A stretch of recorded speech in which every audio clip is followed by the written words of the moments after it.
May 400 milligrams, may 800 milligrams. Hindi klaro. Pampalakas ng immune system para hindi magkasakit. Sa tingin ko may tulong. Antioxidant siya. Anti-inflammatory. Di ba? Panlaban. I think this is healthy. Although hindi mahirap naman ma-prove eh. Mahirap ma-prove na pampahaba ng buhay. Hindi natin masasabi. Pero at least masustansya siya. Pero may mga side effect din. Kukwento ko mamaya. May mga tao hindi rin pwede mag-turmeric. Sa puso, medyo meron din siyang pag-aaral. Sa cholesterol, medyo nakakababa ng cholesterol sa ilang malilit na pag-aaral.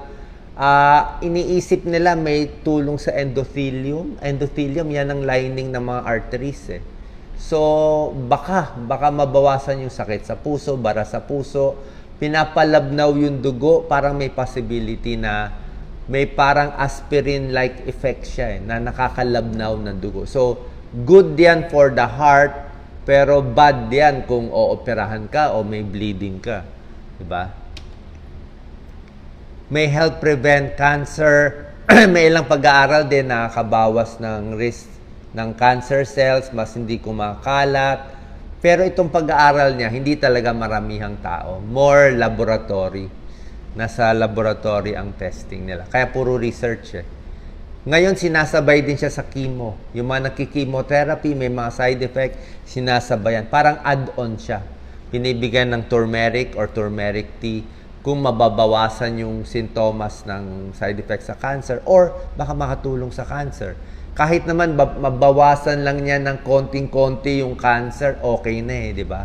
Kasi at least better to than tubig alone, di ba? Although okay naman ang tubig. May reduced risk of cancer, iba't ibang cancer, pinag-aaralan nila, pancreatic, prostate, multiple myeloma, prostate sa lalaki. Pwede to. Weight loss, may isang pag-aaral, 2009. Tinitingnan ko po talaga may studies eh. Kaya hindi ko magawan ng video lahat ng mga halaman. Kasi yung mga ibang halaman natin, wala pang pag-aaral. Ito at least marami-rami na. May meta-analysis pa nga siya, 2019. Mga PubMed to eh. So, it can help reduce leptin na isang hormone na nagsasabi kung busog ka ba o gutom ka ba. So, mas nabubusog pag ito. Okay? Alzheimer's disease, parang I will not go far to say na makaka-prevent. Pero pinag-aaralan siya. Yun ang duda nila na baka makareduce ng cell damage, inflammation, amyloid deposit sa mga Alzheimer's at ibang mga sakit sa utak. Pero hindi pa sure. Pero sa tingin ko, hindi siya makakasama. Pag ginawa yung research, either may benefit o neutral lang. I don't think makakasama siya.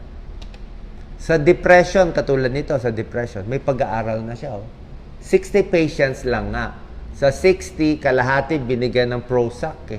Antidepressant. Kalahati binigyan ng luyang dilaw lang. Tapos yung group 1, antidepressant. Group 2, ito lang. Group 3,